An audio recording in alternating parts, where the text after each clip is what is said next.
Hello everyone. तो आज हम पढ़ेंगे क्लास 8 मैथ का चैप्टर 2 जिसका नाम क्या है, linear equation in one variable. ये देखिए, linear equation in one variable. आपने यहाँ पे देखा दो चीज़ें लिखी हुई हैं, एक लिखा हुआ है लीनियर इक्वेशन और दूसरा लिखा हुआ है वेरिएबल। तो ये जो दो चीज़ें हैं, यहाँ पे दो शब्द हैं, लीनियर इक्वेशन और वेरिएबल। पहले हम इसको जान लेते हैं कि आखिर ये क्या होता है। तो हम देखते हैं कि लीनियर इक्वेशन क्या होता है। यहाँ पे देखिए लिखा हुआ है an equation in which each term is either a constant और contains only one variable in which each variables has an exponent मतलब power of one and which always has a straight line as a graph. English में तो आपने पढ़ लिया, इसको हिंदी में समझ लेते हैं कि एक ऐसा इक्वेशन जिसमें जो चर होता है, चर मतलब वेरिएबल होता है, उसकी जो पावर होती है, उसकी जो घात होती है वो सदैव एक होती है। जैसे कोई इक्वेशन मान लीजिए ए एक्स प्लस बी, तो ये जो इक्वेशन बन रहा है, ये देखिए, ये ए क्या है, एक्स का गुणांक है, एक्स क्या है, एक वेरिएबल है, और बी क्या है, एक कांस्टेंट वैल्यू है। ठीक है, वेरिएबल क्या होता है, अलग अलग इक्वेशन के लिए जो वेरिएबल की वैल्यू होती है वो अलग अलग होती है, जबकि कांस्टेंट जो होता है एक फिक्स टर्म होता है, ये फिक्स होता है। जैसे आपने कोई टर्म लिया, देखिए 4x+6, ये एग्जाम्पल लिया आपने, तो यक्स जो है ये वेरिएबल है, जबकि 6 यहाँ पे जो है ये कांस्टेंट है, और ये क्या है, जो 4 है वो 4 यक्स का गुणांक है। ठीक है, तो वेरिएबल आप समझ गए होंगे कि अलग अलग इक्वेशन में कभी कभी हम यक्स यूज़ करते हैं, कभी वाई यूज़ करते हैं, कभी जेड यूज़ करते हैं। तो इस टाइप के जितने भी वर्ड्स होते हैं, अल्फ़ाबेटिकली जितने भी वर्ड्स होते हैं, वो वेरिएबल्स के अंतर्गत रखे जाते हैं। ठीक है, कांस्टेंट क्या होता है, a value that does not change, एक ऐसा वैल्यू, एक ऐसी वैल्यू जो चेंज नहीं होती है, तो वो क्या होती है, कांस्टेंट होती है। अब देखिए इस चैप्टर में अगर जानना होता है तो बस ये 2-3 चीज़ें हैं जिसके बारे में इंसान पूछ सकता है। देखिए, जब आप कोई भी चैप्टर पढ़ते हैं या किसी भी सब्जेक्ट के बारे में पढ़ते हैं, तो जो उसकी मेन टॉपिक होती है, अक्सर लोग वही पूछ देते हैं आखिर ये क्या होता है। क्लास 1 की बुक में लोग पूछते हैं, पहले क्लास 8 में आप पढ़ते हैं, अच्छा मैथ में कौन कौन से चैप्टर है, तो आप बताते हैं रैशनल नंबर है, linear equations in one variable है। फिर लोग बोलते हैं अच्छा रैशनल नंबर है, रैशनल नंबर किसे कहते हैं, तो डायरेक्ट लोग टॉपिक से ही क्वेश्चन उठा लेते हैं, जैसे लीनियर इक्वेशन किसे कहते हैं, वेरिएबल्स क्या होते हैं। तो ये सारी जो चीज़ें हैं वो डायरेक्ट क्वेश्चन इसमें आता है, तो पहले तो यही जान लेते हैं। तो रैशनल नंबर तो आपने पिछली वाली वीडियो में देख लिया अच्छे से और समझ भी लिया, और अब आती है बारी लीनियर इक्वेशन की, जिसमें हमने जान लिया कि लीनियर इक्वेशन क्या होता है, वेरिएबल क्या होते हैं, कांस्टेंट किसे कहते हैं, ये सारी वैल्यू। तो अब हम आ जाते हैं डायरेक्ट एक्सरसाइज पे। ठीक है, यहाँ पे देखिए एक्सरसाइज 2.1, इसका क्या लिखा हुआ है इसमें, solve the following equations and check your results. Result का मतलब आप समझ रहे हैं, यहाँ पे जो भी वेरिएबल दिया रहेगा, यहाँ पे एक्स दिया है, हो सके अगले क्वेश्चन में डी दिया हो, अगले क्वेश्चन में जेड दिया हो, कुछ भी दिया हो, तो उसकी वैल्यू में फाइंड करना। ठीक है, अब देखिए ये जो होता है, ये साइड को हमेशा हम कहते हैं, क्वेश्चन यहाँ पे दिया है पहला 3x = 2x+18, हमेशा हम इस साइड को, लेफ्ट वाली साइड को लेफ्ट हैंड साइड LHS कहते हैं, और राइट वाली साइड को RHS राइट हैंड साइड कहते हैं। तो देखिए, जो अब इसकी कुछ नियम्स होते हैं जो आपको ध्यान देने होंगे। जैसे आपका क्वेश्चन क्या है, 3x = 2x+18। अब देखिए यक्स यहाँ पे भी है, यक्स यहाँ पे भी, सेम वेरिएबल है कि नहीं, दोनों की पावर भी सेम है, हम देख लिए।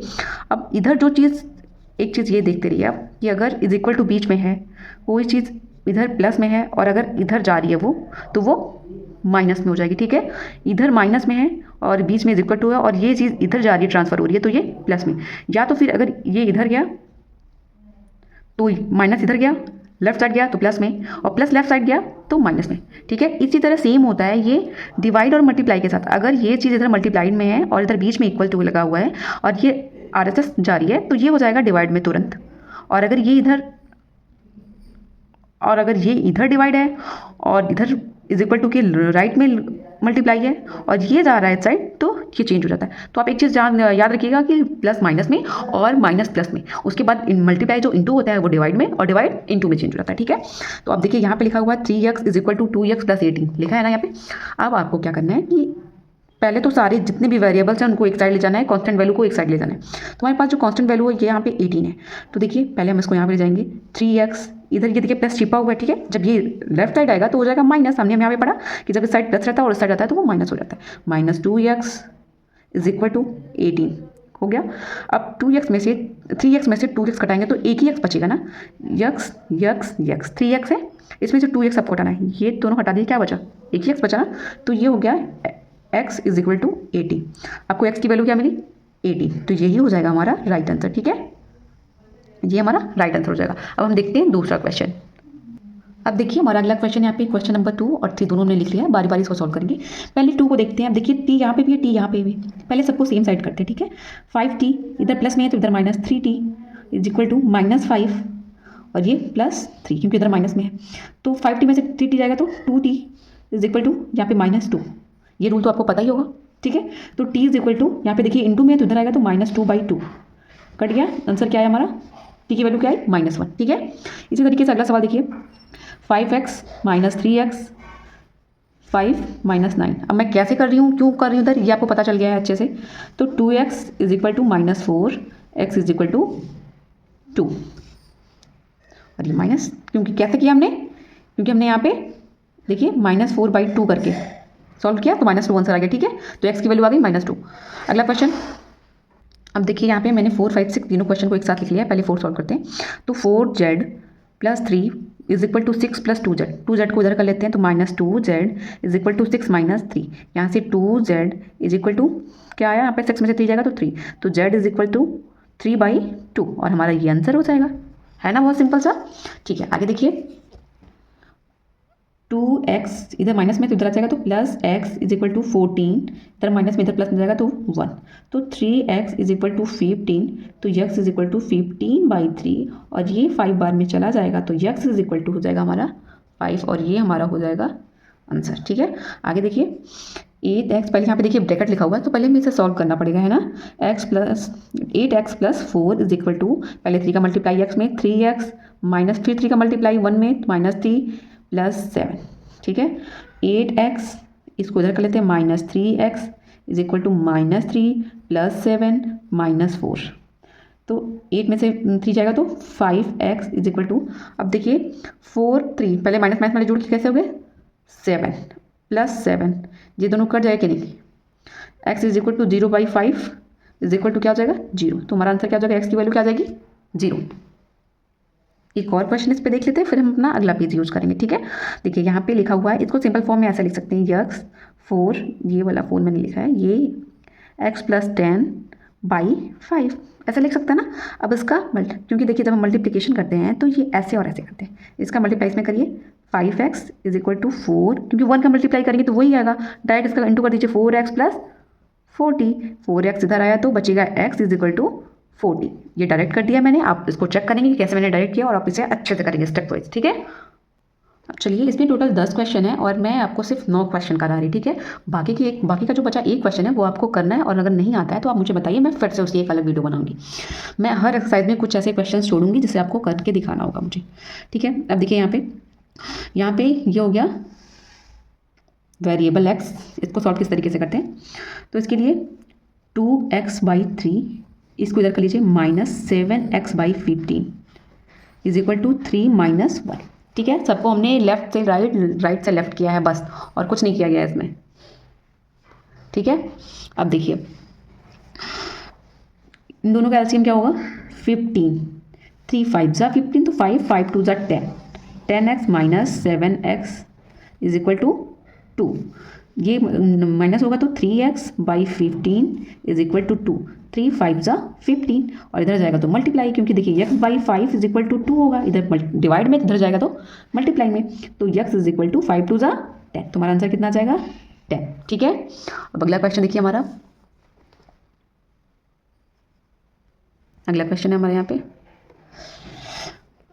पहले y वाले जितने भी वेरिएबल्स हैं सबको एक साइड कर लेते हैं, तो 2y यहाँ पे माइनस है तो +y इज इक्वल टू 26/3 - 5/3, ठीक है। कांस्टेंट को एक साइड, वेरिएबल को एक साइड, ठीक है। यहाँ पे देखिए 2y + 5 is equal to 3y is equal to, यहाँ पे हो जाएगा हमारा 3 एलसीएम और 26 - 5, तो 3y इज इक्वल टू 26 - 5 करेंगे तो 21/3, 3 7 जा, तो y इज इक्वल टू आ जाएगा 7/3, ये हो जाएगा हमारा आंसर, ठीक है। तो बाकी का एक क्वेश्चन जो 2.1 वाली एक्सरसाइज का उसे आपको करना है और अगर नहीं आता है तो आपको मुझसे पूछना भी है, ठीक है। बाकी हम आगे चलते हैं नेक्स्ट एक्सरसाइज पे, जो कि क्या है हमारी 2.2। अब देखिए एक्सरसाइज आती है हमारी, स्टार्ट होती है एक्सरसाइज 2.2, जिसमें क्या है हमने 3 क्वेश्चन लिख लिए हैं पहले। ये देखिए आप बोलेंगे कि इससे पहले आपने कुछ समझाया नहीं, कुछ बताया नहीं, तो आपको कुछ नहीं करना है। इसमें क्या करना है, इसका मेन था कि solve the following linear equation, बस हमें इसको सॉल्व करना है, ठीक है, जैसे हमने पिछले क्वेश्चन में किया है। अब देखिए x वाली सारी चीज़ों को हम x के साइड ले जाएंगे, तो x/2 - x/3 is equal to 1/4 + 1/5, ये कैसे हुआ आप बहुत अच्छे से जानते हैं। एलसीएम कितना हो जाएगा 6, 3x - 2x is equal to, LCM कितना हो जाएगा 25 + 4, सॉल्व किया आपने आया x/6, इज इक्वल टू 9/20। ठीक है, क्रॉस मल्टीप्लीकेशन करिए आप तुरंत, तो 20x इज इक्वल टू 9 6 54। तो x की वैल्यू कितनी आ जाएगी 54/20। आप चाहें तो इसे काट करके और छोटा कर सकते हैं। 10 आगे आंसर आपका है ना, ये हो गया आपका आंसर। अगला क्वेश्चन देखिए, फिर सेम यही चीज़ करनी है। देखिए इसमें पहले से ही वेरिएबल एक साइड दे दिया है और कांस्टेंट एक साइड दे दिया है, तो आपको क्या करना है, पहले एलसीएम लेना है। एलसीएम में आपका 2 4 6 का एलसीएम क्या हो जाएगा 12 हो जाएगा। 2 6 12, तो 6n माइनस 4 3 12 3 3 3 9n प्लस 6 2 12 2 5 10। ये चीज़ आपको करने आती है कि नहीं? अगर नहीं आती होगी तो आप मुझे बताइएगा, मैं एलसीएम निकालना बहुत अच्छे से बताऊंगी आपको, और फ्रैक्शन का ऐड सब्ट्रैक्शन ये सब मैं बता दूंगी आपको। ठीक है, बहुत इजी वे में। अभी देखिए 21 हमने लिख लिया, 6n पहले प्लस प्लस वालों को जोड़ दिया तो 16 हो गया। 10 और 6 16, उसमें से 9 घटाएंगे तो आप कितना आ जाएगा 7n/12 इज इक्वल टू 21। तो 7 n is equal to 21 into 12। मैंने क्यों किया ये इंटू, आपको अच्छे से पता है।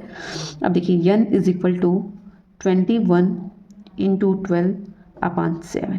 ठीक है, सब कुछ रख लिया हमने। 7 3 21, 12 3 36 आंसर आ गया इसका, और n इज इक्वल टू 36 आ गया जो हमारा आंसर है। ठीक है, अगला देखिए, थोड़ा सा क्वेश्चन लिखने में थोड़ी सी गलती हो गई थी, यहाँ पे x लिखा हुआ है। देखिए इस क्वेश्चन में क्या करना है, पहले हमें x वाले नंबर को एक साथ रखना है।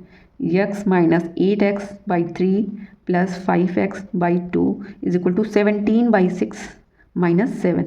ठीक है, अब इसको मान लीजिए बाई 1 है, इसका एलसीएम क्या होगा 6 होगा ना। ये देखिए 6 1 6 6 बार में कटा, तो 6x माइनस 3 2 6 2 8 2 16 प्लस जो सिंबल है बीच में उसे लगाते जाएंगे हम। 2 3 तो 5 3 15x इज इक्वल टू, यहाँ पे मान लीजिए 1 है तो इसका एलसीएम 6 हो जाएगा 17, और 7 6 42 एलसीएम लेके आपने लिख लिया यहाँ पे। ठीक है, अब देखिए इसको सॉल्व करिए, पहले प्लस प्लस वालों को ऐड करिए। 15 और 6 को ऐड करेंगे 21 में से 16 घटाएंगे तो कितना आएगा 5 आएगा।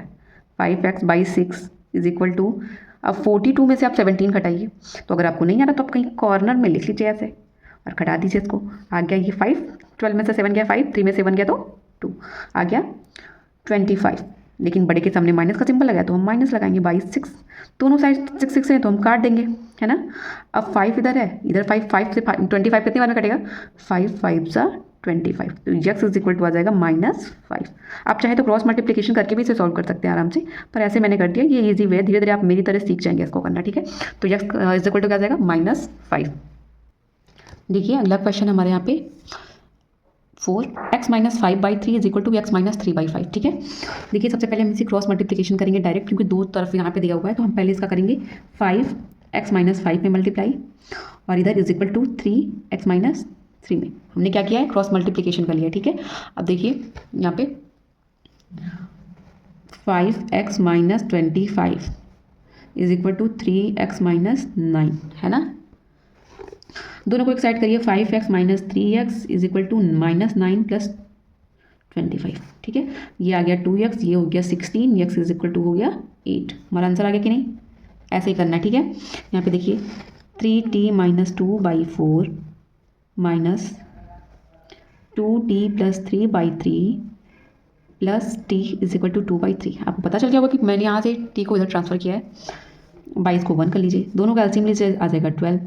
3 तो 3t माइनस 2 में मल्टीप्लाई, माइनस 3 4 तो 4, 2t प्लस 3, ये 12 बार में plus 12t is equal to 2/3।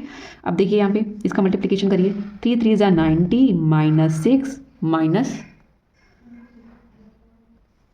4 2 8t plus minus का मल्टीप्लाई हो रहा है -12 plus 12t/12 is equal to 2/3।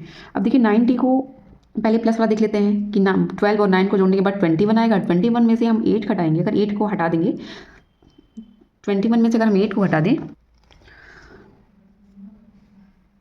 तो यहाँ पे आ जाएगा 13t।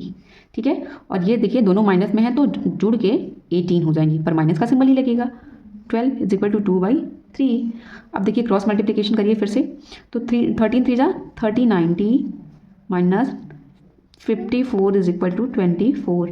इसको इधर कर दीजिए, 39t is equal to 24 plus 54 is equal to कितना हो जाएगा 8 7 39, टी इज इक्वल टू 78, तो T is equal to 2। Direct आप डिवाइड करके देख लीजिएगा, आंसर 2 ही आने वाला है।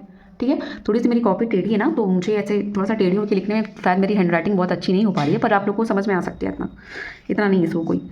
अगला क्वेश्चन देखिए, यहाँ पे क्वेश्चन नंबर 6 है। देखिए यहाँ पे ये 1 को छोड़ के बाकी इसको भी धर्म कर लेते हैं, m/1 कर लेते हैं, minus m-1/2 plus m-2/3 is equal to 1। ठीक है, तीनों का एलसीएम क्या हो जाएगा 6m माइनस 3m-1 प्लस 3 2 जा 2m-2 इज इक्वल टू 1। इन सबको सॉल्व करिए, 6m minus 3m minus 3 plus 2m minus 4/6 is equal to 1। सबको सॉल्व करिए, 6 2 8 में से 3 गया तो 5m minus 7/6 is equal to 1। Cross multiplication करिए तो 5m, ठीक है, 5m minus 7 is equal to 6, तो 5m is equal to 13, m is equal to 13/5।